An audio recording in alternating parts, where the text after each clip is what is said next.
Halo semuanya. Saat ini saya sedang dalam perjalanan dari penginapan menuju pelabuhan Tanjung Perak untuk selanjutnya naik kapal menuju Lombok. Kapal yang akan saya naiki hari ini adalah KM Kirana 7 milik Dharma Lautan Utama.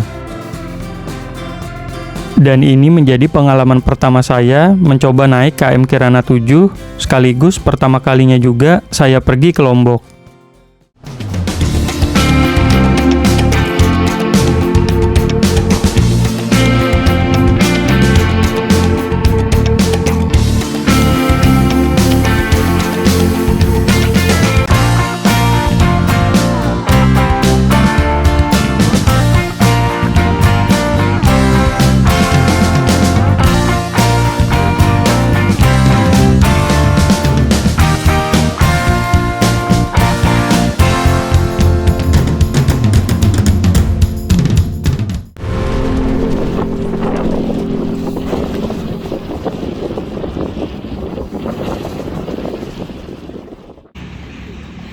Menurut info yang saya dapat dari petugas di pelabuhan, untuk kapal Kirana 7 biasanya akan bersandar di terminal kapal Ro-Ro yang letaknya sekitar 200 meter dari terminal Gapura Surya Nusantara ini. Namun, karena jadwal sandar kapal di terminal kapal Ro-Ro hari ini cukup padat, akhirnya proses sandar Kirana 7 dialihkan ke terminal Gapura Surya Nusantara ini. Dan berikut ini sekilas informasi mengenai lokasi dan suasana dari terminal kapal Ro-Ro.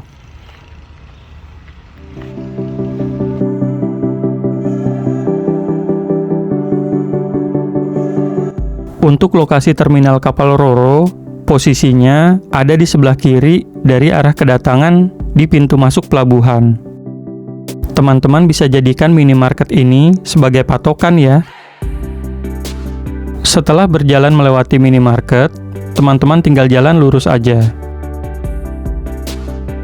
Nah, ini dia terminalnya. Sekarang kita coba lihat ke dalam. Seperti apa suasana di dalam sini. Untuk pintu masuknya dari sini ya.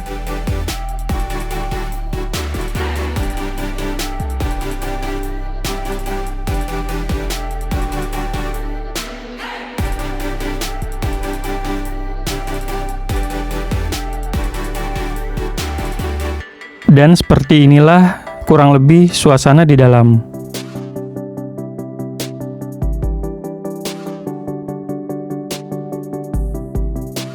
Tempatnya cukup luas dan bangku-bangku yang disediakan juga banyak. Nggak ketinggalan, di sini juga banyak warung-warung yang menjual makanan dan minuman dengan harga yang masih tergolong wajar. Di sini juga terdapat musola dan toilet. Lalu ada juga tempat charge HP gratis.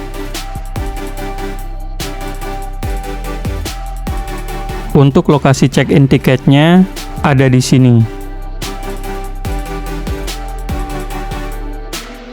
Dan di dalamnya juga terdapat ruang tunggu yang dilengkapi dengan toilet dan musola.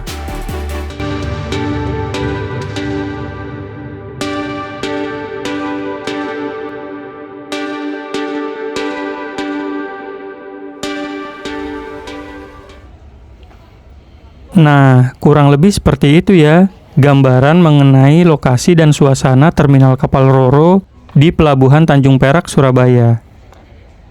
Sekarang, kita kembali lagi ke area gedung utama pelabuhan.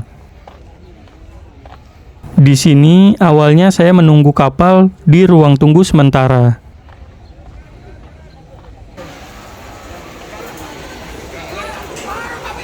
Untuk suasananya sendiri kurang lebih sama ya dengan terminal kapal Ro-Ro. Hanya saja di sini terasa lebih panas dan lebih ramai penumpang. Untuk fasilitasnya juga sama, ada musola dan toilet, serta banyak warung-warung yang menyediakan berbagai macam makanan dan barang-barang yang kita butuhkan di atas kapal. Dari ruang tunggu sementara, saya pindah ke gedung Surabaya North Quay yang berada di sebelahnya. Walaupun kondisi di sini cukup ramai, tapi hawanya terasa lebih sejuk dari ruang tunggu sebelumnya. Tapi di sini nggak ada warung ya, hanya ada toilet dan musola.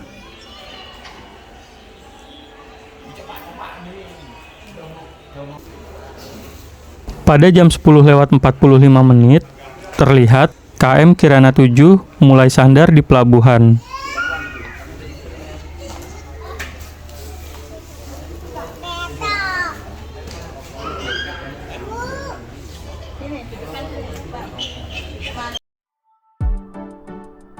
Tidak lama berselang, petugas menginformasikan penumpang Kirana 7 sudah mulai bisa check-in. Kita langsung aja ya. Pada pemeriksaan pertama, saya hanya diminta untuk menunjukkan tiket online saja, tidak menunjukkan dokumen yang lain. Lalu di sini untuk proses pemeriksaan barang.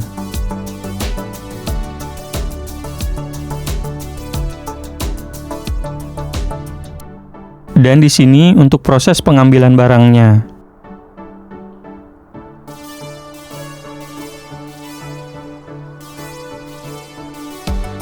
Setelah proses pemeriksaan barang, kita langsung check-in di tiket counter.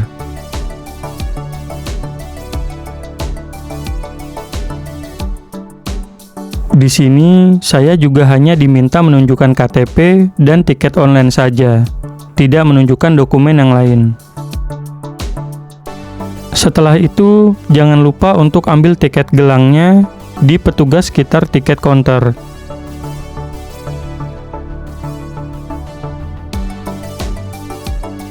Dan terakhir, gunakan tiket fisik yang sudah kita dapatkan untuk masuk ke ruang tunggu.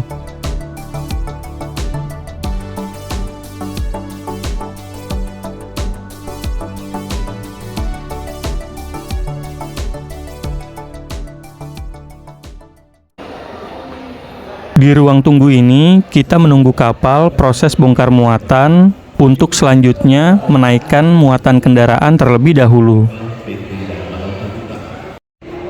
Untuk proses bongkar muatnya kurang lebih sekitar 1,5 jam sampai 2 jam.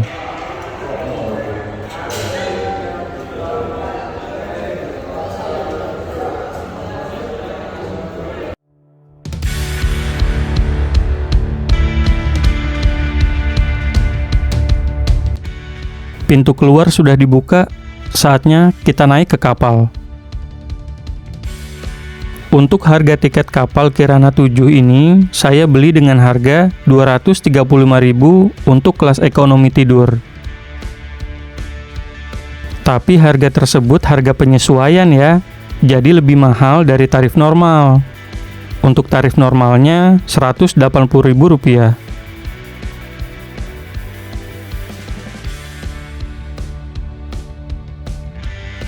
Oh iya, kalau teman-teman mau beli tiket VIP, saya saranin langsung datang aja ya ke kantor cabang Dharma Lautan Utama.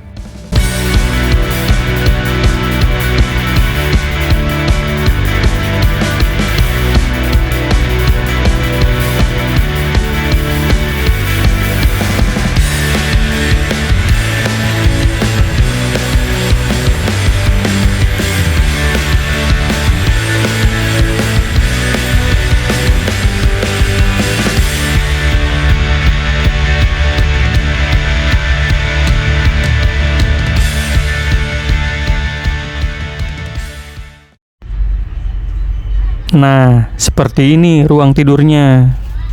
Untuk kasurnya menggunakan kasur busa yang dilapisi kulit sintetis. Menurut saya sih cukup nyaman ya untuk sekedar tidur di atas kapal.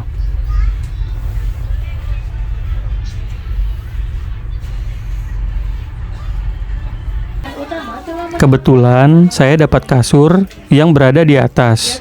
Kurang lebih seperti ini ya suasananya. Karyawan baik di cabang, pusat, dan di atas kapal.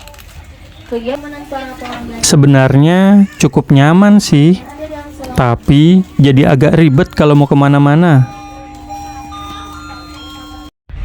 Untuk pengisian daya handphone dan kamera, di sini sudah disediakan port USB. Namun, lokasinya tidak di semua kasur ya. Jadi, akan ada satu port USB setiap selang 2 kasur.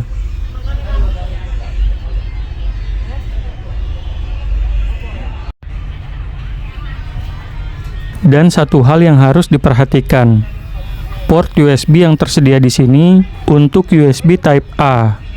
Jadi, untuk teman-teman yang kabel casnya C2C kayak gini, harus bawa kabel cadangan lagi yang A to C.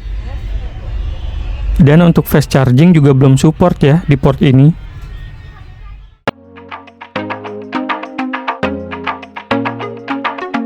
Tepat jam 13.50, kapal mulai diberangkatkan.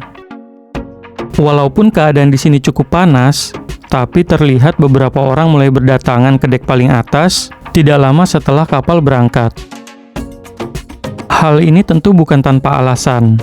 Selain ingin melihat proses keberangkatan kapal, KM Kirana 7 ini juga terkenal karena jalur perjalanannya yang melewati bagian bawah jembatan Suramadu, yang berjarak beberapa kilometer saja dari pelabuhan Tanjung Perak. Oh iya, selain terdapat kursi santai dan playground, di bagian dek paling atas ini juga dilengkapi oleh kursi-kursi dan meja yang bisa kita gunakan untuk makan atau sekedar duduk-duduk saja. Tapi, teman-teman dilarang ya untuk membuka payungnya di saat kapal berlayar. Jadi, kita hanya boleh menggunakan kursi dan mejanya saja. Semakin mendekati jembatan, semakin banyak juga orang-orang yang berkumpul di atas untuk merasakan sensasi berlayar di bawah jembatan Suramadu.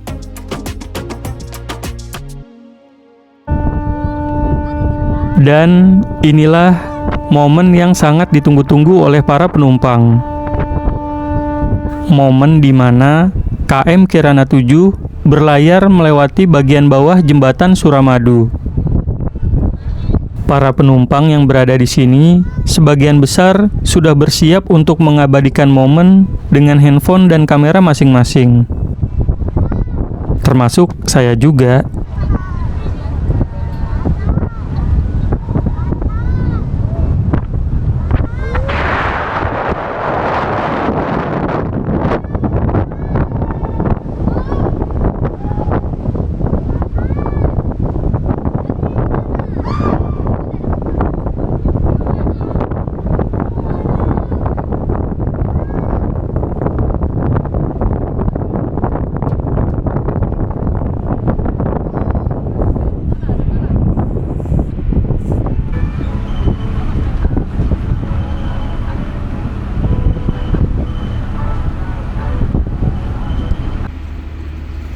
Di bagian belakang dek 4, terdapat sebuah vending mesin minuman.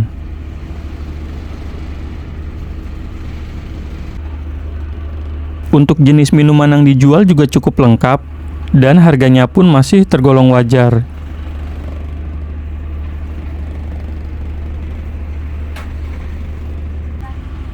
Untuk cara penggunaan mesin ini juga sama aja ya dengan vending mesin yang lain.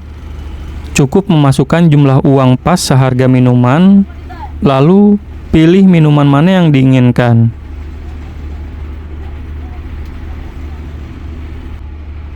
Di samping vending mesin, juga terdapat alat-alat olahraga yang bisa kita gunakan secara gratis.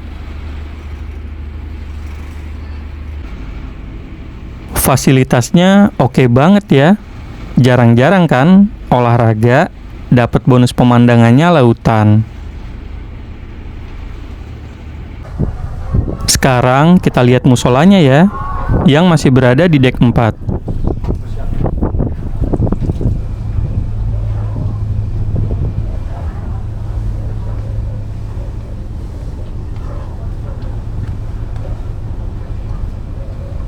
Untuk musolanya sendiri cukup luas dan bersih.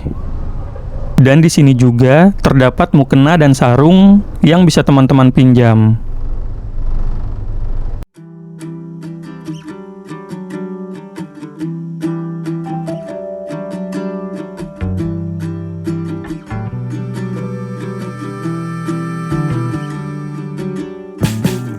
Turun ke dek 3, di bagian tengah terdapat pusat informasi dan kafetaria.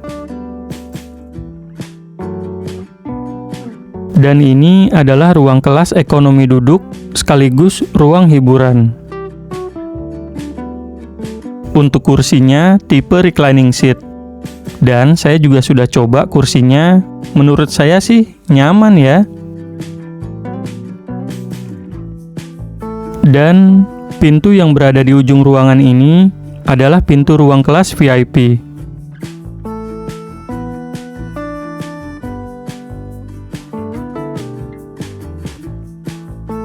Di area ruang kelas ekonomi duduk ini juga terdapat ruang merokok.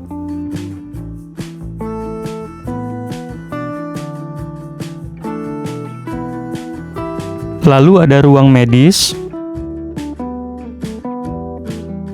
dan ruang ibu menyusui.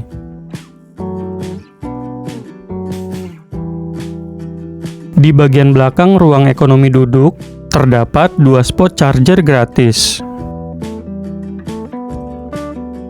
Nah, kalau teman-teman nggak bisa cas handphone di ruang tidur karena nggak punya kabel Type A to C, teman-teman bisa gunain adapter chargeran di sini. Tapi harap diingat ya, tidak bisa untuk cas power bank. Jam 6 sore, makan malam mulai dibagikan. Selama perjalanan ini, kita akan mendapatkan 2 kali jatah makan.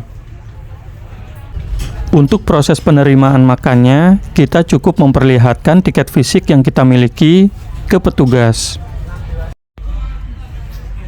Dalam menu makan malam ini, kita dapat air mineral gelas, buah, dan main course-nya ada nasi goreng, ayam, dan acar. Untuk rasanya di lidah saya sih enak-enak aja ya. Jadwal hiburan di kapal ini sehari ada 2 kali, di pagi dan malam hari. Lokasinya ada di ruang kelas ekonomi duduk. Berikut untuk keadaan toiletnya. Terdapat 2 buah urinoir dan 4 bilik yang bisa kita gunakan untuk mandi dan BAB.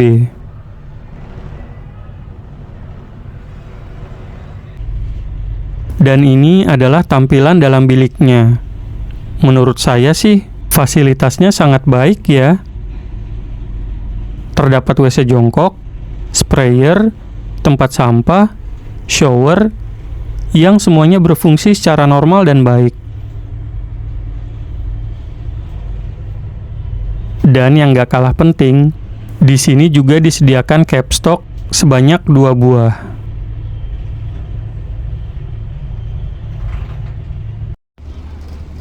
Dan seperti inilah suasana malam hari di dek paling atas. Beberapa orang berada di sini sekedar untuk bersantai atau mengobrol. Memang suasananya pas banget ya untuk bersantai, apalagi untuk teman-teman yang pergi bersama pasangan.